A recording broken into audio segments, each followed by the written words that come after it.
Bismillahirrahmanirrahim. Assalamualaikum warahmatullahi wabarakatuh. Alhamdulillahirrabbilalamin. Wassalatu wassalamu ala rasulillah Nabiyina Muhammadin wa ala alihi wa ashabihi wa man tabi'ahum bi ihsan ila yaumiddin, amma ba'd. Kaum muslimin wal muslimat, jamaah salat maghrib rahimani wa rahmakumullah.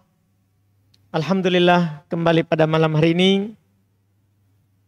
kita melanjutkan kajian tafsir dengan membaca tafsir dari surat Al-Baqarah.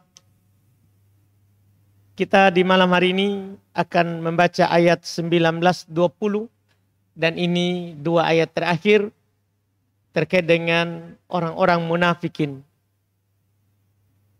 Allah Subhanahu wa taala berfirman, A'udzubillahi minasyaitonir rajim. Au kasoyibim minas sama'i fihi dhulumat aw ra'du wa barqa yaj'aluna asabi'ahum fi adanihim minas sawa'iq hadharul maut wallahu muhitum bil kafirin yakadul barqu yakhtafu absarahum kullama adha'a lahum mashaw fihi wa idza adlama alaihim qamu walau sya'allahu ladhaba bisam'ihim wa absarihim innallaha ala kulli syai'in qadir. Ini adalah penutup dari kesudahan perjalanannya orang-orang munafikin. Kata Allah atau yaitu perumpamaan kedua. Karena sudah lewat pekan lalu, perumpamaan pertama untuk orang munafikin di kehidupan dunia ini. Mereka seperti orang yang meminta dinyalakan api. Tatkala nyala, hilang cahayanya. Mereka tuli, bisu, buta, dan mereka tidak akan pernah kembali. Ini perumpamaan kedua. Perumpamaan dari orang munafik adalah kasoyibim minas sama. Seperti soyib, hujan lebat, minas sama yang turun dari langit. As-sama di sini maknanya al-ala, turun dari atas. Karena hujan tidak turun dari langit, turun dari awan. Maka makna sama di sini turun dari atas ke bawah. Perumpamaan orang munafik seperti hujan yang sangat lebat yang turun dari langit. Fihi, di dalam hujan itu, dhulumat, ada kegelapan. Wa ra'dun, ini kedua, ada ra'd, ada gunturnya, ada petirnya. Wa barqa, dan ada kilatnya. Hujan lebat sehingga menghasilkan gelap gulita. Terus ada suara gemuruh petir dan ada juga kilatnya. Sehingga ada cahaya yang kadang muncul untuk mereka. Yaj'aluna asabi'ahum, mereka meletakkan asabi, ini asabi, jari-jari, ini namanya asabi. Mereka meletakkan jari-jarinya di dalam adanihim, di telinganya, saking kerasnya itu suara petir dan kilatnya tadi. Mereka seakan-akan memasukkan seluruh jarinya itu di telinganya, di dalamnya. Ini saking mereka tutup telinganya dengan jari jemarinya. Minas sawa'iq, dari suara petir tadi yang sangat keras. Hadharul maut, karena takut mati. Kita pahami bersama, di umat sebelum kita ada yang diwafatkan dan dibinasakan oleh Allah dengan suara yang sangat keras. Kaum Ad, ya, itu dibinasakan karena suara keras. Ini orang-orang munafik, perumpamaannya adalah seperti itu. Kehidupan di dunia ini selalu takut mati. Selalu takut mati. Dan mereka selalu takut kalau Quran turun. Seperti orang yang takut dari suaranya petir. Mereka tidak mau mendengar Quran yang turun. Kenapa? Karena mereka selalu takut dibongkar keadaannya. Selalu takut dibongkar isi hatinya. Oleh Allah Subhanahu wa ta'ala yang mengetahui rahasia mereka. Sehingga perumpamaan mereka seperti air yang turun dari langit. Yaitu ini perumpamaan untuk Quran. Karena Quran turun dari atas. Iya. Tapi bukan malah menghasilkan cahaya untuk mereka. Malah menghasilkan gelap yang sangat gelap. Bukan hanya gelap. Ada ra'atnya, ada baroknya, ada petirnya, ada kilatnya yang menyambar mereka, na'udzubillah. Sehingga mereka menjadikan seluruh jarinya di dalam telinganya minas sawa'iq, karena takut dari suara yang sangat keras tadi. Hadharul maut, takut mati. Orang munafikin selalu takut mati. Orang beriman karena mereka berbaik sangka kepada Allah, tentunya mereka cinta untuk berjumpa dengan Allah. Itu orang beriman. Iya. Mereka selalu mengharap berjumpa dengan Allah dalam keadaan baik. Orang munafik karena mereka tahu keadaan mereka tidak baik, maka mereka selalu takut mati. Sementara kata Allah, wallahu muhitum bil kafirin. Sementara Allah meliputi orang-orang kafir. Artinya, mau lari kemana? Kamu bagaimanapun makarnya terhadap Rasul, makarnya terhadap orang-orang yang beriman, tapi kamu juga pasti akan kembali kepada Allah. Kamu juga pasti akan kembali kepada Allah Subhanahu wa ta'ala. Allah muhit, meliputi, mengelilingi orang-orang kafir karena Allah besar. Allah maha besar. Ilmunya meliputi segala sesuatu. Pendengarannya mendengar segala sesuatu. Penglihatannya melihat segala sesuatu. Melihat segala sesuatu. Ini penutupnya ini. Ini merupakan wa'id.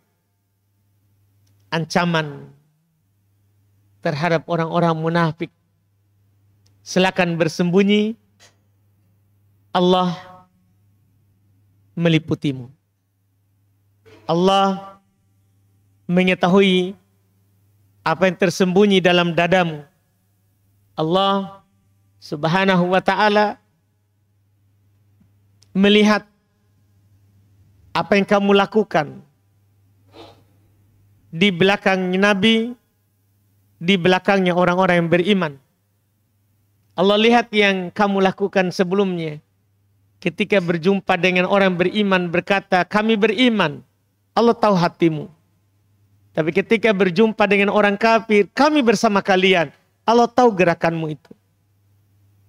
Boleh bersembunyi dari orang, dari Nabi, dari orang-orang yang beriman.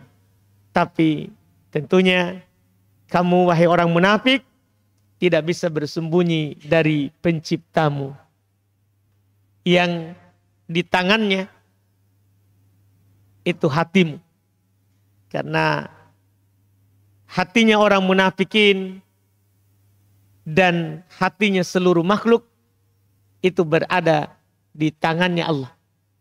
Sebagaimana dalam hadits Nabi Shallallahu Alaihi Wasallam, ketika beliau sering berdoa, Ya muqallibal qulub, tsabbit qalbi ala dinik. Wahai yang maha membolak-balikkan hati, kuatkanlah hatiku di atas agamamu. Maka istri Nabi bertanya kepadanya, karena Nabi selalu berdoa seperti itu. Padahal hati beliau sudah dibersihkan, sudah disucikan. Nabi Shallallahu Alaihi Wasallam itu dibelah dadanya 2 kali. Kali pertama saat beliau berusia 2 tahun 2 bulan. Ada juga yang mengatakan 2 tahun 4 bulan. Itu dibelah dadanya saat beliau berada di kampung suku Sa'diyah, di ibu susuannya. Dibelah dadanya dan dibersihkan. Dicuci dengan air zam-zam. Dan dikeluarkan bagian setan darinya. Kemudian dibedah lagi kedua di tahun 10 kenabian. Waktu beliau di Isra Mi'raj. Jadi sebelum Isra Mi'raj, beliau dijemput oleh Jibril. Ya, saat beliau bermalam di rumahnya Ummu Hani, diangkat dari rumah ke Masjidil Haram Ka'bah, dibedah lagi dadanya. Dan Anas melihat bekas bedanya. Memang betul dibelah, bukan hanya sekedar cerita. Dibedah ini saat belum menjadi nabi, sudah 10 tahun. Waktu mau Isra Mi'raj, dibedah dadanya, dikeluarkan lagi hatinya, dicuci dengan air zam-zam. Dan dimasukkan di dalamnya keimanan dan hikmah. Tapi bersamaan dengan itu, beliau selalu berdoa, Ya muqallibal qulub, tsabbit qalbi ala dinik. Wahai yang maha membolak-balikkan hati, kuatkan hatiku di atas agamamu. Sampai istrinya penasaran, wahai Rasulullah, apakah hati itu betul-betul berbolak-balik, berubah? Karena selalu engkau berdoa seperti itu. Maka kata Nabi Sallallahu Alaihi Wasallam kepadanya, Inna quluba bani Adam baina usbu'ain min asabi'ir rahman yuqallibuha kaifa syaa. Sesungguhnya hatinya anak Adam itu, seluruh hati kita ini semua, hatinya manusia pertama sampai nanti manusia terakhir, itu berada di antara 2 jari dari jarinya Allah. Allah akan membolak-baliknya kapan dia mau. Makanya kita merasakan kadang kita semangat tinggi, kadang juga semangatnya rendah. Karena Allah selalu membolak-balikkan hati kita. Selalu membolak-balikkan hati kita. Intinya adalah seluruh hati dari Bani Adam, kata Nabi, itu berada di jarinya Allah. Berada di jarinya Allah. Artinya Allah mengetahui seluruh hati kita. Allah mengetahui seluruh niat, termasuk orang munafik. Makanya dikatakan Allah meliputi orang-orang kafir. Kemudian yakadul barqu, hampir-hampir. Al-barq, petir yang disertai dengan kilat tadi. Yakhtafu absarahum, menghilangkan pandangan mereka, yaitu membuat mereka buta. Karena kita pahami bersama dalam kehidupan ini kalau kita pandang matahari, kita tidak mampu memandangnya. Kenapa? Karena cahayanya matahari yang tajam, yang menyilaukan. Beda cahayanya bulan. Kita bisa memandangnya. Karena bulan tidak punya cahaya yang kuat seperti matahari. Petir lebih daripada itu. Matahari saja kita pandang, kita tutup mata. Tidak bisa kita melihat. Bagaimana lagi kalau disambar petir, kilat yang sangat, iya. Maka tentunya Allah katakan hampir pandangan mereka hilang. Inilah orang munafik. Kalaupun dia melihat, sebenarnya tidak bisa dia pandang cahaya yang datang dari Allah. Inilah yang disebutkan di ayat pekan lalu. Mereka adalah umyun, buta dua-dua matanya. Sehingga tidak bisa melihat cahaya sama sekali. Mereka tidak bisa melihat apa yang Allah turunkan itu sebagai petunjuk dalam hidupnya. Kullama adha'alahum, kullama, setiap kali, adha'a, cahaya tadi menyinari mereka, masyaufi, mereka berjalan di cahaya itu. Jadi cahayanya sedikit sekali yang mereka pakai. Mereka berjalan di dalam cahaya itu. Wa idza adlama, apabila hilang cahayanya, gelap, qamu, mereka berdiri lagi. Mereka berdiri lagi. Artinya tinggal, diam, tidak bergerak. Ada cahaya, jalan, tidak ada, mereka berdiri, diam di tempat mereka. Itulah orang munafik. Tidak ada amalan yang terhasilkan dari cahaya mereka dapat.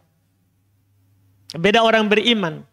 Orang beriman tidak pernah diam. Tidak pernah istirahat untuk beramal. Orang beriman. Tidak ada istirahat.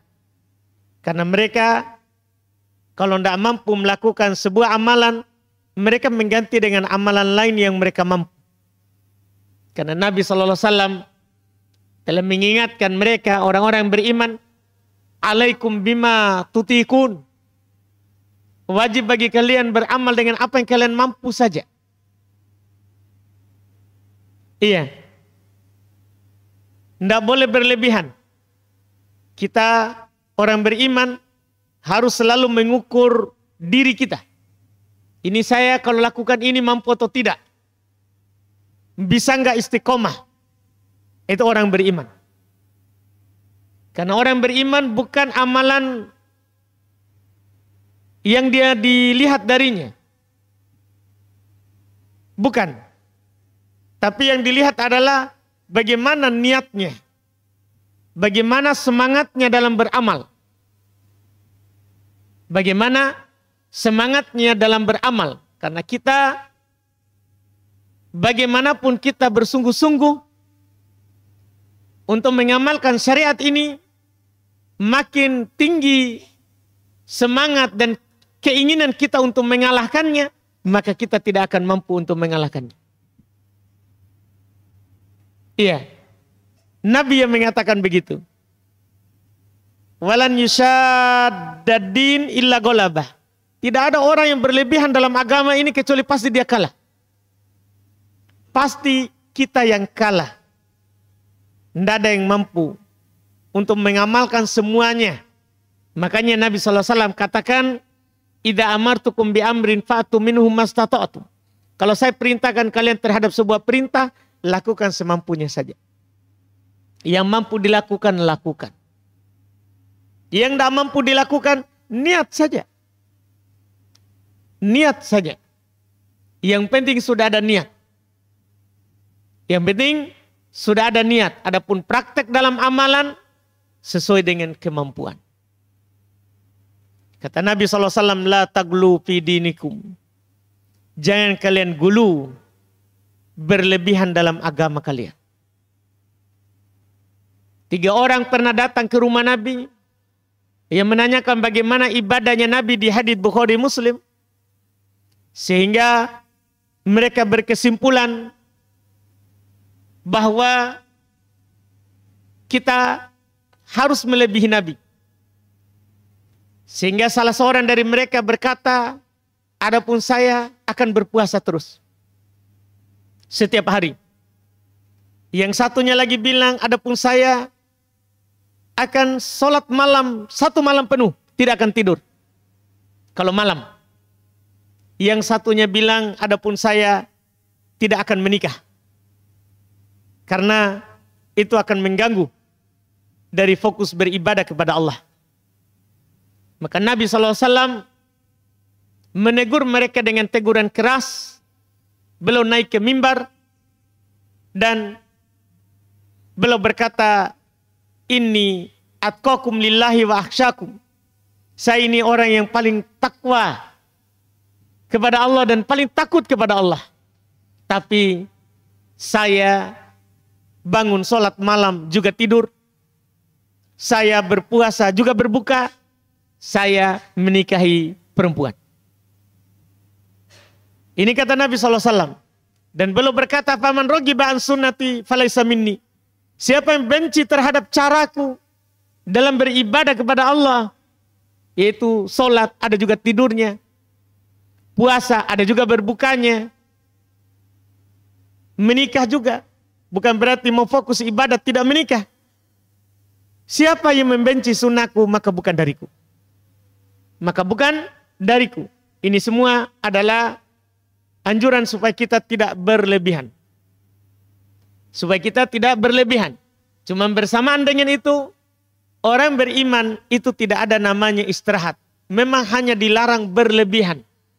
Cuma libur dalam beramal tidak. Orang beriman libur dari beramal tidak. Selama ada cahaya dari Allah, mereka akan lakukan. Iya.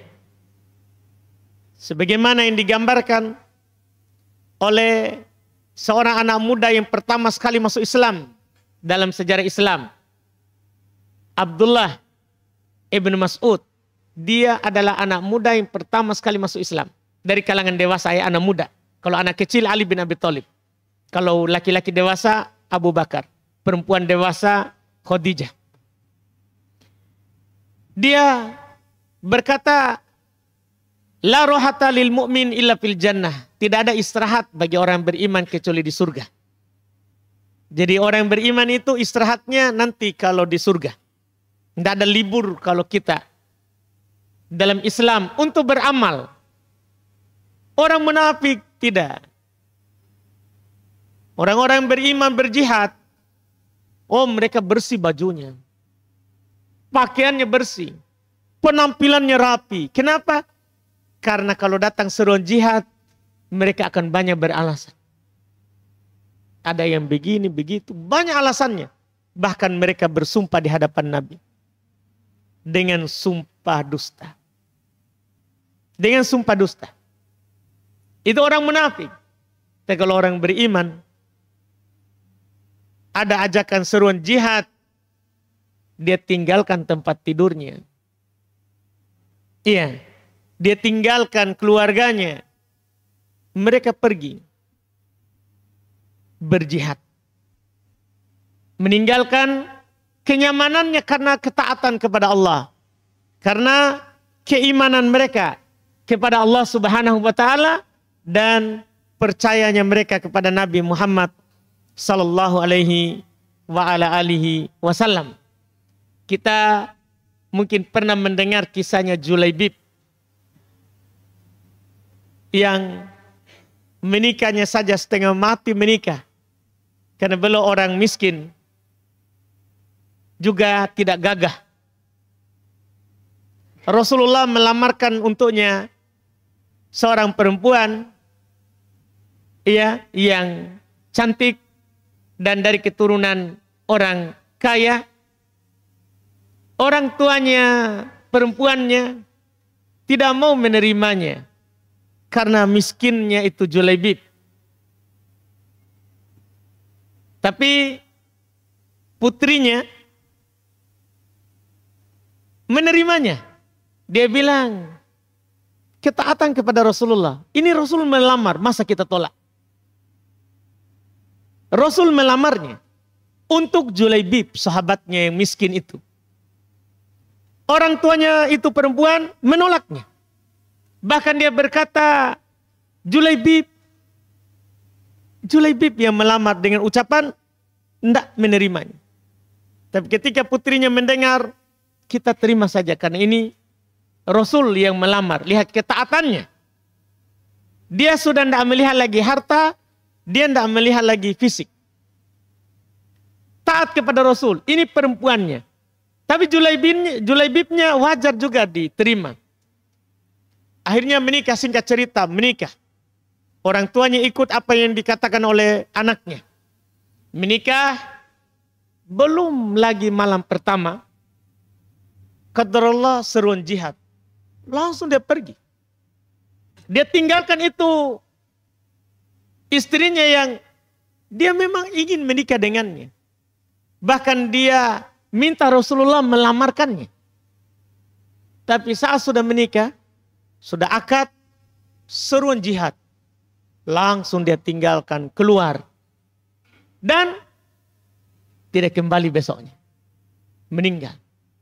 Qadarullah. Ini orang beriman. Tidak ada dibilang, ini sebagai contohnya kita. Tidak ada dikatakan beralasan. Rasulullah, saya kan ini baru menikah. Biarkan saya dulu cicipkan madunya sedikit. Tidak ada dia bilang begitu. Munafik, tidak begitu Pak. Munafik beda sikapnya. Mereka akan datang kepada Rasulullah dengan banyak alasan. Bersumpah. Banyak. Pokoknya mereka duduk bersama para perempuan dan orang tua. Yang tidak mampu ikut berperang. Ini munafik. Ini munafik. Makanya ada cahaya sedikit, itu tidak mampu menerangi mereka. Mereka berjalan, setelah itu gelap lagi, berdiri, diam. Tidak ada amalan sama sekali. Wa idza adlama alaihim qamu, apabila dibuat gelap atas mereka, mereka berhenti. Walau sya'allahu, dan jika Allah berkehendak, la dhahaba bisam'ihim, sebenarnya Allah akan menghilangkan pendengaran mereka. Wa absarihim, dan pandangan mereka. Tapi ini adalah bentuk siksaan dunia. Punya pendengaran tapi tidak dipakai untuk mendengarkan kebaikan. Ini siksaannya munafik. Wa absarihim, punya pandangan, punya mata, tapi tidak dipakai untuk melihat. Makanya seandainya Allah Subhanahu wa taala berkehendak, Allah sebenarnya mampu untuk menghilangkan pendengaran mereka dan pandangan mereka. Apa yang sulit bagi Allah? Tidak ada susahnya. Tapi ini namanya sekali lagi istidraj, perlalaian. Dibiarkan tetap bisa melihat. Dibiarkan tetap bisa mendengar. Dibiarkan. Ini namanya perlalaian. Iya, dari Allah Subhanahu wa taala. Innallaha ala kulli syai'in qadir. Sesungguhnya Allah qadirun, maha mampu. Ala kulli syai'in, atas segala sesuatu. Tidak ada yang Allah tidak mampu lakukan. Kita bisa melihat contoh kemampuannya Allah di apa yang telah lewat. Dari manusia. Adam, Allah ciptakan tanpa bapak, tanpa ibu. Jadi, istrinya Hawa, Allah ciptakan tanpa ibu. Ada bapaknya. Bapaknya saja ada. Bisa. Isa kebalikannya dari Hawa. Allah ciptakan punya ibu, tidak punya bapak. Tidak ada bapaknya. Langsung jadi. Iya. Ini Isa. Zakaria yang mengasuh Maryam, ibunya Isa, sebelum lahirnya Isa. Karena Maryam anak yatim, lahir tidak ada bapaknya. Meninggal.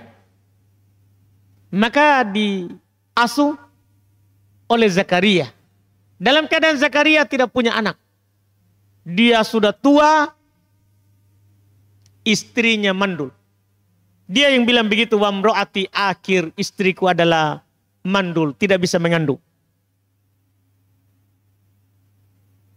Ketika dia mengasuh Maryam, dia melihat rezekinya Maryam datang, padahal tidak ada lagi orang tuanya. Karena kullama dakhala Zakaria al-mihrab, karena Maryam selalu ikut dengan Zakaria yang beribadah. Karena diasuh oleh Zakaria. Jadi dia selalu di tempat ibadahnya Zakaria. Setiap kali Zakaria masuk mihrab, tempat ibadahnya ini namanya mihrab ini. Setiap kali dia masuk mihrab, wajada indaha rizqa. Dia mendapatkan di Maryam itu ada rezekinya. Sampai dia berkata, anna laki hada. Dari mana kamu dapat ini? Kenapa bisa ada rezekimu? Maka Maryam bilang, dari Allah. Disitulah muncul harapannya. Sebab itulah dia berdoa kepada Allah. Ya Allah, beri saya anak. Padahal dia sudah tua, laki-lakinya. Zakarianya sendiri. Istrinya mandul. Dia berdoa kepada Allah Subhanahu wa taala, langsung datang malaikat Jibril, dia lagi sholat di mihrab. Bahwa Allah memberikan kabar gembira untukmu akan lahir Yahya. Jadi sudah dikasih tahu memang namanya langsung. Akan lahir Yahya. Dia juga heran, gimana caranya? Saya ini tua, istri mandul, tapi tidak ada yang mustahil jika Allah ingin. Iya.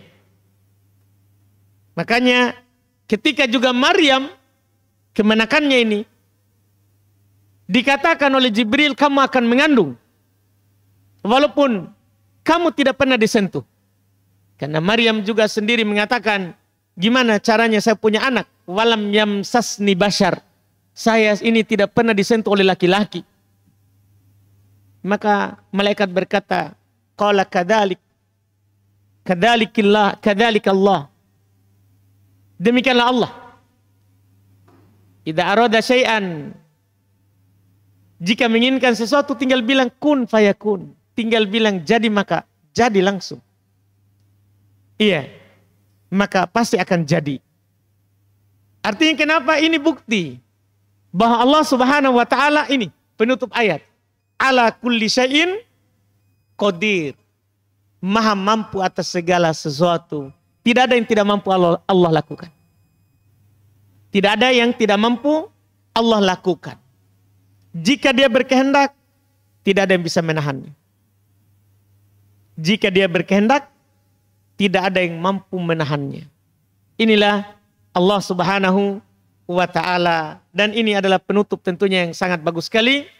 Sebenarnya jika Allah mau, Allah akan hilangkan orang kafir di muka bumi ini.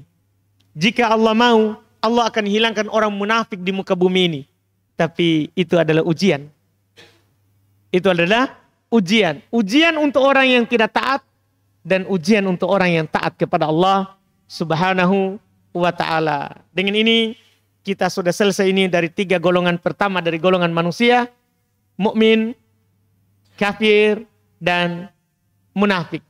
Mudah-mudahan tentunya kita bisa mengambil pelajaran dari 3 golongan ini, ya, dan bisa menjadi golongan yang terbaik, itu golongan yang pertama yang ada di halaman pertama di lembar pertama dari surah Al-Baqarah ini. Iya, lembaran pertama di halaman pertama dari surat Al-Baqarah ini. Itu saja yang kita tiru. Jangan meniru yang berikutnya. Karena itu adalah sangat membahayakan dunia dan akhiratnya kita. Wallahualam. Kita adzan dulu baru masuk di tanya jawab. Kita masuk di sini ada pertanyaan. Bagaimana kita menanggapi tentang hadits yang menyebut tidak ada penyakit menular. Di sisi lain ada larangan untuk masuk ke daerah yang menyebar wabah penyakit. Perlu kita ketahui bahwa ini sebenarnya satu lafaz hadits di dalam konteks riwayat Imam Al-Bukhari dari Abu Hurairah. Supaya kita tidak memikirkan pertentangan. Supaya kita langsung nyambung. Tidak mungkin awal hadits bertentangan dengan akhir hadits. Jadi Nabi bersabda begini. Di hadits Abu Hurairah riwayat Bukhari. La adwa wala tiarota. Nabi menggandengkan menular sama juga tatoyur, pamali dan semisalnya semua. Iya, ini menunjukkan nanti menjaga keyakinan. Kata Nabi la adwa wala tiarota wala hamata wala soparo firro minal majedum. Langsung sambungannya. Kama tafiru minal asade. Kata Nabi, tidak ada adwa, tidak ada penyakit yang menular. Sebagaimana la tiarota, tidak ada yang namanya pamali, kuropat. Tidak ada kejadian keburukan karena yang kita lihat atau yang kita dengar. Walahamah, tidak ada pula hamah. Ini disebut khusus. Tidak ada namanya sesuatu yang akan menimpa kita karena ada suaranya burung hantu. Banyak orang bunyi burung hantu gelisah langsung. Ada mau meninggal ini di antara kita. Tidak ada. Wala soparo, tidak ada juga sopar. Kan kadang ada orang bilang sial kalau sopar. Sial kalau sopar. Sama juga orang kalau Muharram. Laku lagi perabot kah? Yang penting harus ada beli ya kalau Muharram. Biar timba. Itu namanya tatoyur. Tatoyur. Tidak ada. Bersamaan dengan itu kata Nabi di ujung ini. Firro minal majadum. Larilah dari penyakit kusta. Kama tafiru minal asadi. Sebagaimana kamu lari dari singa. Di awal hadits tidak ada menular. Di akhir hadits disuruh lari. Pertama, tidak mungkin awal hadits bertentangan dengan akhir hadits. Harus punya keyakinan begitu dulu. Supaya kita tidak bilang, bertentangan. Punya keyakinan dulu. Ini yang berkata Nabi. Wahyu dari Allah. Tidak mungkin ada pertentangan. Artinya, memang tidak ada penyakit menular. Kenapa disuruh lari? Menjaga keyakinan. Maka digandengkan dengan tatoyur.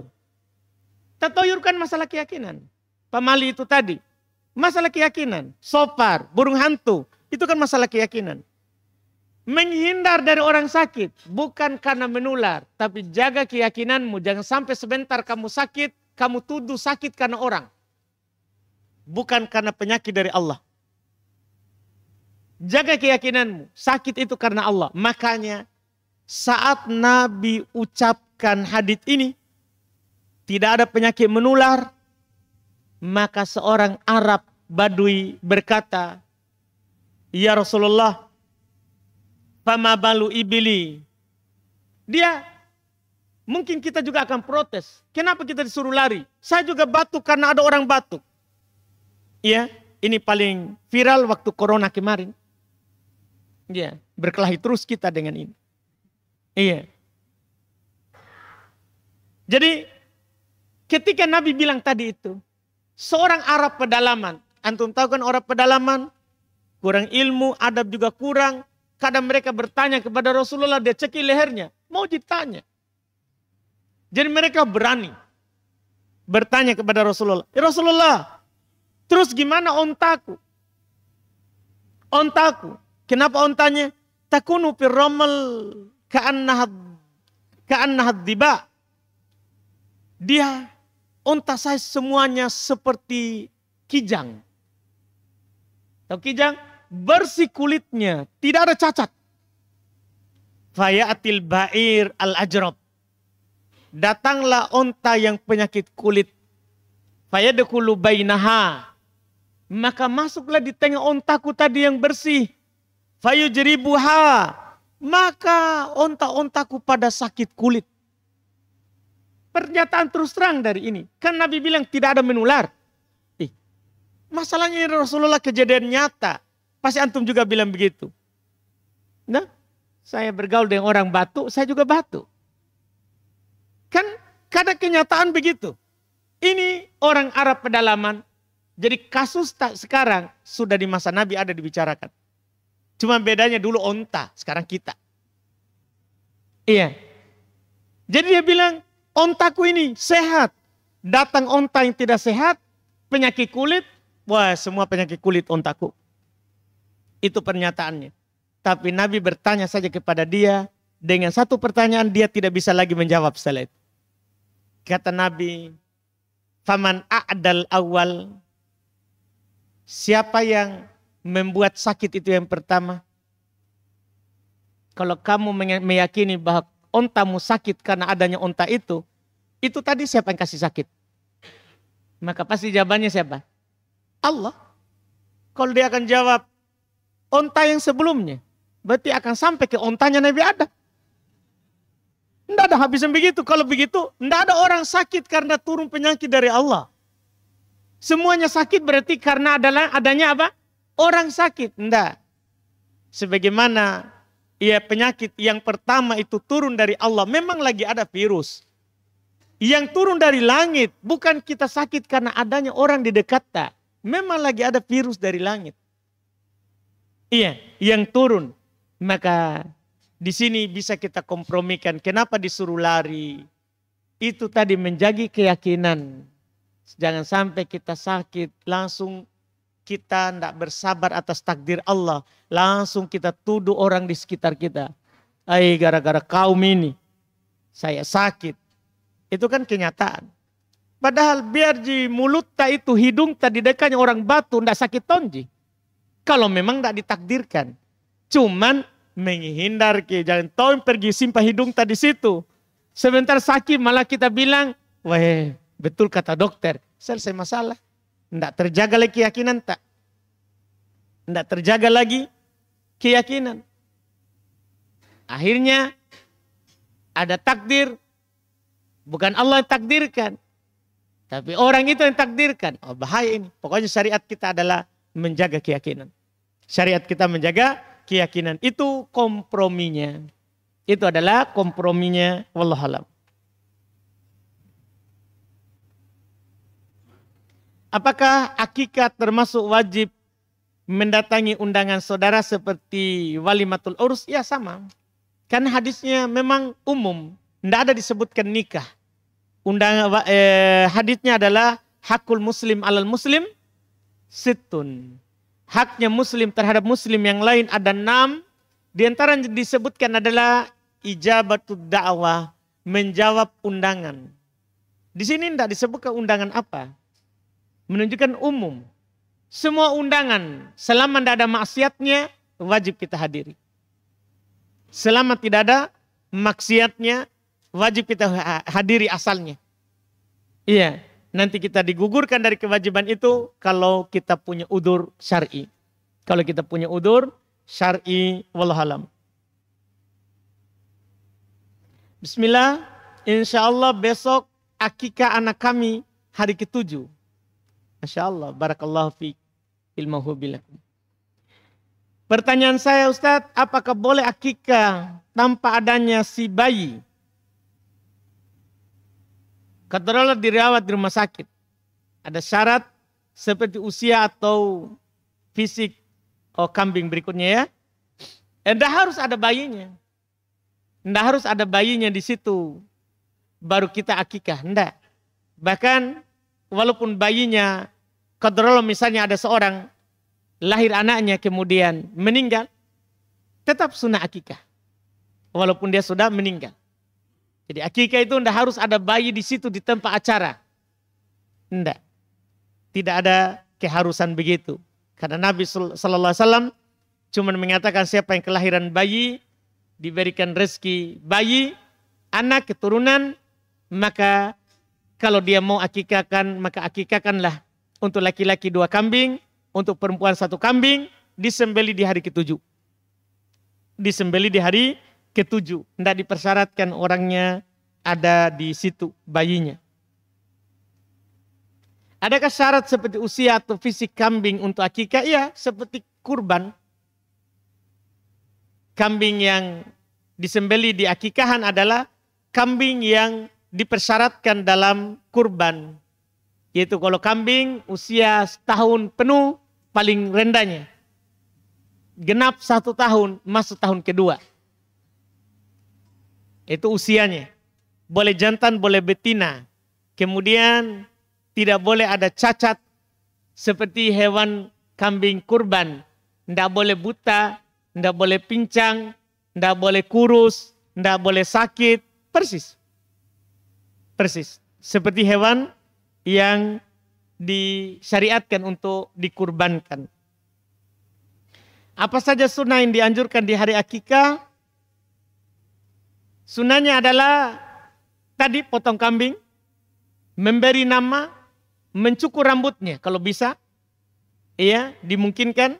Dan bagaimana cara menimbang rambutnya? Dan dibagikan kemana? Wah, pertanyaannya lengkap sekali nih ya, satu fikih. Iya, 1 buku kita ini. Cara menimbangnya, saya kira kita pahami ini. Jangan ditimbang di timbangan buah, tidak mungkin bergerak. Ke rambutnya ini sedikit. Jadi kita pergi timbang di penjual emas yang punya timbangan yang biar 1 gram dapat. Jadi di penjual emas yang dipakai, yang timbangan kecil. Iya, itu di situ dipakai timbang dan dinilai nanti dengan harga perak serta disedekahkan nilainya kepada miskin. Disedekahkan nilainya kepada miskin. Wallahualam. 1 lagi ini terakhir. Apa hukumnya jika seorang wanita memakai parfum dan berhias atau bersolek? Tergantung. Kalau dia pakai parfum untuk suaminya, berhias untuk suaminya, wajib. Wajib seorang perempuan itu pakai parfum untuk suaminya, bersolek untuk suaminya. Wajib dia lakukan. Iya, dia lakukan sebagai balasan untuk suaminya yang telah mencarikan rezeki untuknya. Yang bekerja di luar. Yang bekerja di luar, cari uang, memberikan nafkah kepadanya, dan menjaga keamanannya. Maka balasannya adalah dia berhias untuk suaminya. Wajib hal itu dilakukan. Adapun kalau maksudnya adalah berhias saat keluar rumah, berparfum saat keluar rumah, maka tidak boleh. Apalagi kalau pergi sholat, parfumnya bau keluar, tidak boleh. Abu Hurairah pernah berkata kepada seorang wanita, pernah berpapasan, keluar bau harumnya, dia katakan, ila aina ya amatallah, mau kemana wahai hamba perempuan Allah? Ke masjid dalam keadaan berparfum. Abu Hurairah menyuruhnya kembali mandi seperti mandi junub. Maksudnya supaya hilang itu parfum. Supaya hilang itu parfumnya. Tidak boleh seorang perempuan ke masjid dalam keadaan bau parfum yang keluar tercium. Keluar tercium. Iya, apalagi bersolek. Parfum itu tanpa bersolek memang dilarang. Tapi tanpa bersolek, wah itu ciri penduduk neraka. Kata Nabi, simfan min ahlin nar, ada 2 golongan dari penduduk neraka. Di antara golongan itu adalah perempuan yang jalan keluar ma'ilat, kasiyatun ariyat, ma'ilatun mumilat, ru'usahunna. Mereka adalah perempuan-perempuan yang berpakaian tapi telanjang. Artinya punya pakaian, cuman orang melihat bentuk badannya. Dia bisa tahu besar kecil bodinya. Dia tahu lekukan tubuhnya, dilihat. Dia berjalan berlenggak-lenggok seperti punuk-punuk onta. Itu ciri penduduk neraka, naudzubillah. Tentunya itu diharamkan. Itu diharamkan. Iya, perempuan itu adalah fitnah.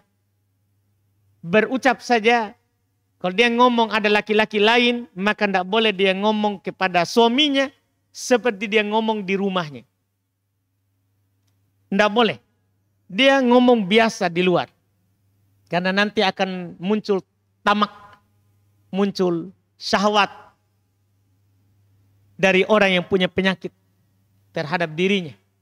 Muncul hayalan, naudzubillah, dari orang yang mendengar suaranya. Dari orang yang mendengar suaranya. Itu kita dituntunkan begitu perempuan. Maka dilihat sini, tidak bisa kita memutlakkan, tidak boleh. Tidak boleh juga kita mutlakkan, boleh. Kita rinci. Boleh untuk suaminya, tidak boleh untuk orang lain. Tidak boleh untuk orang lain yang bukan mahramnya. Alhamdulillah kita cukupkan. Mudah-mudahan bermanfaat. InsyaAllah kita lanjut lagi di pertemuan akan datang. Subhanakallahumma wa bihamdik. Asyhadu an la ilaha illa anta astaghfiruka wa atubu ilaik. Assalamualaikum warahmatullahi wabarakatuh.